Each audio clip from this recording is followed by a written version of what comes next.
Passo número 3. Conheça a gramática do inglês. Muitas bancas examinadoras fazem questão de apresentarem testes que envolvam a gramática do inglês. Especialmente aquela gramática que é mais decisiva para o processo de comunicação.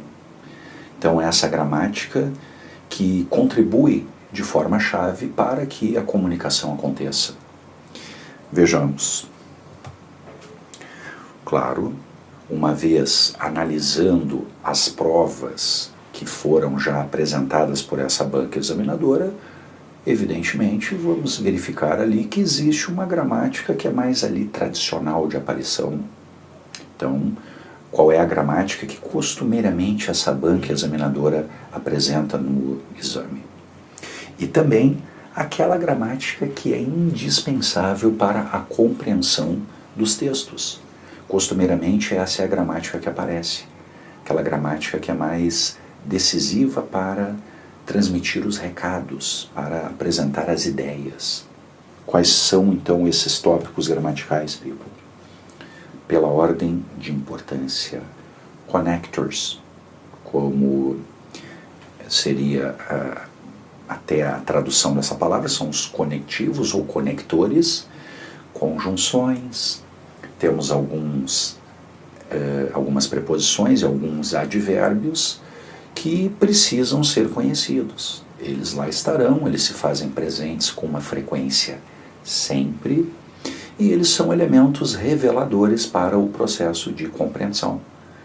Qual é a ideia que o autor de um connector, que o autor de um texto está pretendendo sinalizar quando ele faz a utilização desse ou daquele connector? Para onde está arrumando o autor desse texto? Está ele adicionando? Está ele apresentando um contraste? Está ele apresentando uma condição? Está ele apresentando uma ideia de sequência temporal, de simultaneidade? Então essas palavras, elas são de fundamental importância e todos precisam conhecer e conhecer bem esse grupo de palavras. Depois, os verbos modais. Os verbos modais são verbos que se fazem presentes com uma frequência sempre. Não existe a mais remota possibilidade de encararmos a leitura de um texto em inglês sem a presença desses verbos. São verbos que podem revelar o tempo verbal, como por exemplo o futuro, ou até mesmo o futuro do pretérito. São verbos que podem revelar o nível de polidez do falante, daquele que produziu o texto, ou até mesmo o tato. Podem revelar uma permissão, uma possibilidade, uma capacidade, seja ela física ou mental. Eles revelam necessidade, podem revelar obrigação, recomendação, proibição, suposição. Consequentemente, trata-se de uma área do conhecimento de decisiva importância. Normalmente eles são cobrados até mesmo de uma forma mais incisiva, em questões bem retas e específicas. Algo do tipo, o verbo modal tal, na linha 8, introduz, sinaliza, indica uma ideia de... E mesmo embora não aparecendo essa questão específica, os modais estarão nos textos. E claro que conhecê-los também vem a ser algo de decisiva importância para captarmos com propriedade a mensagem que está ali contida naquela sentença que traga esse ou aquele modal. Os quantifiers, aqueles elementos que revelam quantidade, também eles são muito importantes para o processo de comunicação e muitas bancas examinadoras alimentam um verdadeiro flerte por essa área do conhecimento. Então, vale a pena também conhecê-los. Quais são aqueles que sinalizam abundância, que estariam no grupo ali do much e do many, que revelam grande quantidade, muito ou muitos? Quais são aqueles que revelam pequena quantidade ou até mesmo quantidade insuficiente, que estariam no grupo do little e few? Quais são aqueles que revelam a quantidade apenas razoável, algo do tipo, olha, não está sobrando, mas também não está faltando? São expressões que se fazem presentes também em todas as produções textuais e precisamos conhecê-las. processo de formação de palavras. Essa é uma área do conhecimento que contribui para algumas constatações. Algo do tipo, olha, eu não sei qual é o sentido daquela palavra que termine, por exemplo, com o sufixo full. Mas por terminar com o sufixo full, eu posso reconhecê-la como um adjetivo, e um adjetivo explicado como, olha, é repleto disso, é cheio disso.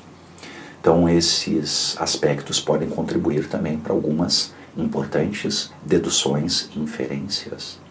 Ah, eu não sei o que significa aquela palavra que termine com less, mas eu reconheço que uma palavra terminada com less é um adjetivo que é explicado do jeito contrário ao de uma palavra que termine com full. Less designa a ausência daquele substantivo. Então, algo como homeless é alguém que não tem um home, é um sem-teto. Então, vale a pena também ter bastante atenção com essa área do conhecimento, o processo de formação de palavras, afixos, e aí temos os sufixos, os prefixos, muito importante isso também. Esse aspecto, dica número 4, é um aspecto muito importante também, people.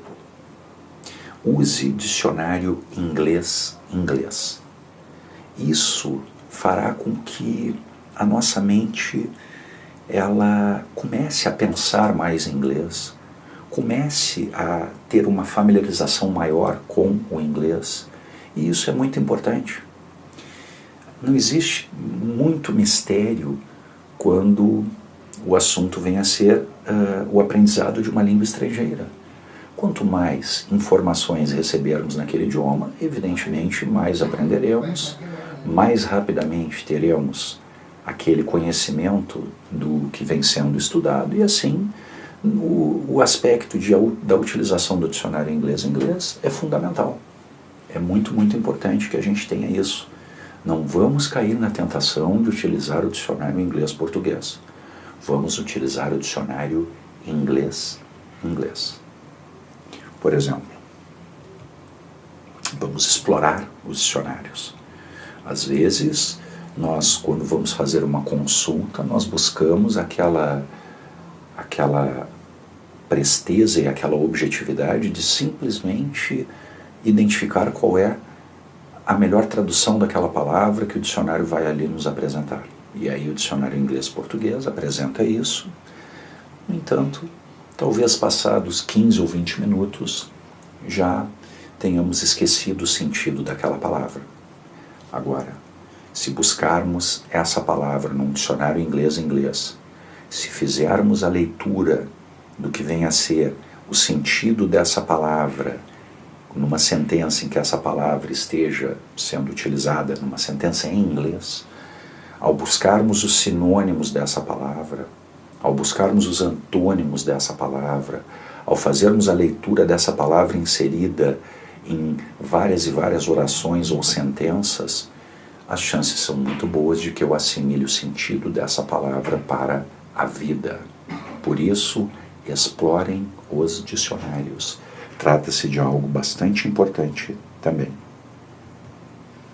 Temos aqui o Oxford Dictionary.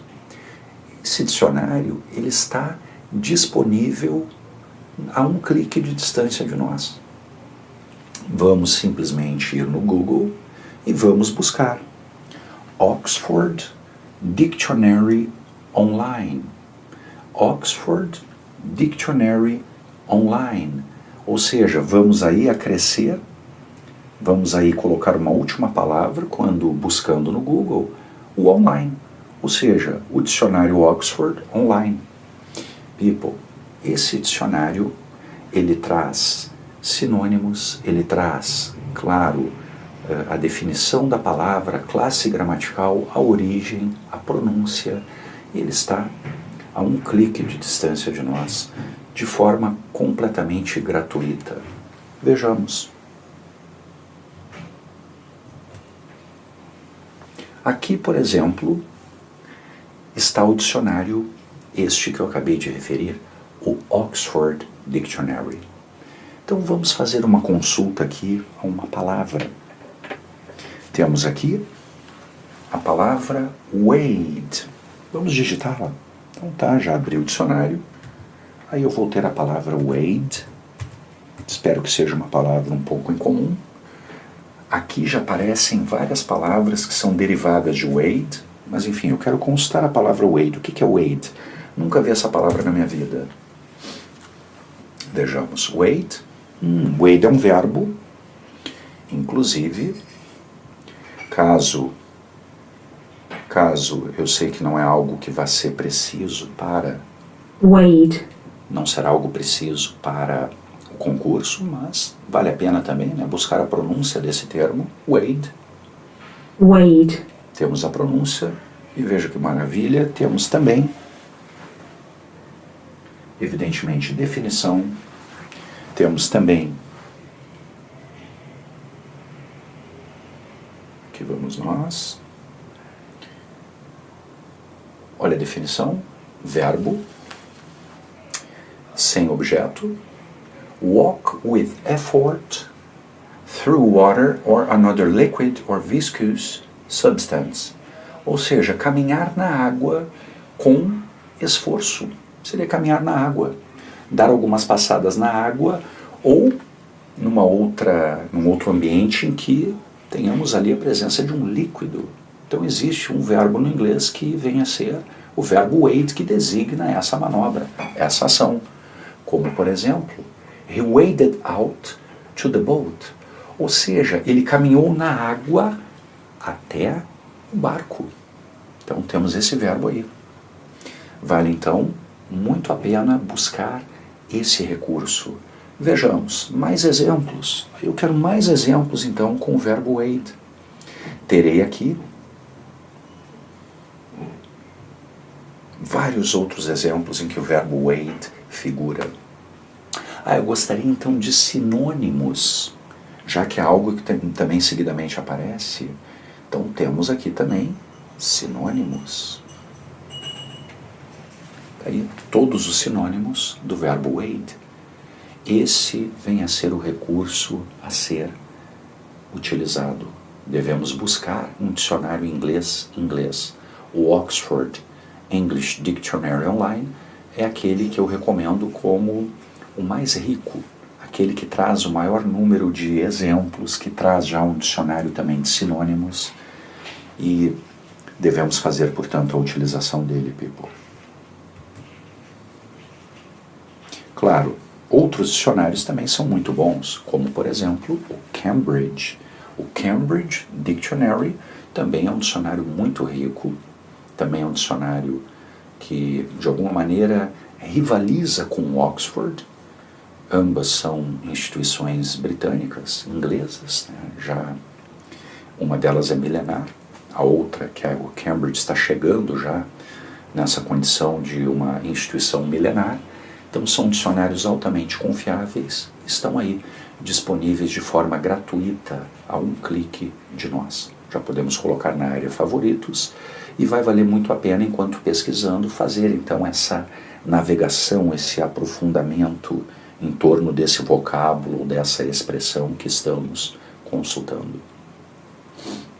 Vale frisar que o Cambridge é um dicionário que oferece muito mais uma proposta de o que chamamos no inglês de collocations. Há uma determinada palavra e aí ela aparece normalmente linkada com qual ou quais outras palavras. Ele não é tão rico na parte de oferecer sinônimos, mas ele é muito mais rico nessa parte de verificação de o verbo wade normalmente ele aparece linkado com que preposição? Então questões de regência, seja verbal ou nominal, o Cambridge ele é muito mais rico nessa proposta de oferecer esse expediente. Longman Dictionary, também um dicionário que eu recomendo, um dicionário muito bom, muito completo. E essa, portanto, a dica número 4. Quinta e última dica. Quinto e último passo. Coloque mais inglês em sua vida. Vou fazer uma prova de inglês nesse concurso, consequentemente eu não vou escapar da resolução dessa prova de inglês. O que eu devo fazer? Evidentemente, colocar mais inglês na minha vida. Isso pode acontecer de uma forma até mais agradável, de uma forma mais prazerosa. Não vamos nos ater somente sobre os temas que o concurso irá cobrar. Tem que ler os textos então da Economist, que apresenta finanças, business. Eu vou ter que ler os textos então do setor energético, que são textos, tudo bem, a área que eu almejo ingressar, no entanto, vai chegar um momento que eu vou querer uma coisa mais prazerosa, vou querer desopilar. Ainda assim, nós vamos buscar textos em inglês. Poxa vida, eu tenho uma predileção por esportes, especialmente o futebol. Por que não, quando ler então textos sobre futebol no jornal, por que não pegar então um texto da BBC? Estamos aqui numa época da realização da Copa América, que o Brasil está sediando. Deixa eu verificar o que os jornais ingleses estão falando sobre isso. Vou ali na BBC News, vou ali no Link Esportes, vou ali no futebol e vou então fazer uma leitura dos textos que falam sobre o futebol, sobre a realização da Copa América e esses textos em inglês. Eu estou então na atmosfera do inglês. Eu estou buscando uma familiarização com a dinâmica de textos em inglês. Eu gosto bastante de cinema, ou eu gosto bastante de música, da mesma maneira. Eu vou, portanto, fazer a leitura de textos em inglês que venham a ser sobre essas temáticas. Vamos ali, então, no site da BBC e vamos ali na seção, então, por exemplo, Cinema ou Movies. E ali vou fazer, então, leitura de textos que apresentem a temática cinema, quais serão os lançamentos, qual a expectativa em torno do filme O Rei Leão, que está para ser lançado, ou o que foram os comentários de alguns críticos de cinema com relação à premiação do Oscar, ou ainda as séries televisivas que muitos têm um enorme apreço por. Fazer leitura então de textos em inglês sobre essas séries televisivas que são tão bem produzidas e merecem a atenção de tanta gente. Ou ainda, eu gosto de música, vou fazer leitura de textos que não serão textos que vão propriamente despontar no exame, mas eu de alguma forma estou estudando inglês. Eu estou ali verificando a estruturação das sentenças, eu estou ali analisando alguns vocábulos, vez que outra consultando no dicionário. Eu estou, portanto, na atmosfera de textos produzidos em inglês. Mais inglês em nossas vidas. Aplicativos de gramática e vocabulário, people. Tudo bem que alguns são pagos, mas antes disso, essas as publicações que eu recomendo. Huffington Post, que é uma publicação estadunidense. BBC, que é uma publicação britânica. The Guardian, que é britânico, e o The Economist, que também é britânico. Então apenas o Huffington Post é estadunidense. Aqui temos os logos dessas publicações. O Huffington Post, 100% também de seu conteúdo disponível na rede. BBC da mesma maneira, basta ali ir no Google e digitar, BBC News. BBC News. The Guardian, esse que é um jornal britânico da cidade de Manchester, talvez o mais conceituado jornal diário do Reino Unido, o The Guardian, e claro a revista The Economist. Inclusive, quando acessamos essas publicações, seguidamente já podemos até mesmo nos tornar assinantes de uma chamada newsletter. Eles pedem ali o nosso endereço de e-mail ou do Facebook e assim, ao entregar para eles o nosso endereço, eles nos enviam a cada 2 ou 3 dias um pacote de notícias. Daquelas são as principais notícias, aquelas são normalmente aquelas que figurariam na capa desses periódicos. Então é algo que devemos fazer. Mais inglês em nossas vidas, people. Também de uma maneira mais divertida, podemos ir pela via dos aplicativos e assim também já estudamos um pouquinho mais de inglês. O Duolingo, o Memrise, que é um trocadilho com memorize, ou seja, grow your mind, cresça a sua mente. Busuu também é um aplicativo que vem merecendo bastante a atenção desse público que vai à procura de aplicativos com um propósito de ter ali inglês. Então esse também é um aplicativo que eu recomendo, o Busuu. E o Bilinguapp. O Bilinguapp também um outro aplicativo bastante conceituado. E esses são aqueles então que eu indico, sinalizo e recomendo. Ok, people? 5 passos fundamentais para gabaritar inglês. Adote-os e veja o impactante resultado. Nos vemos no próximo vídeo.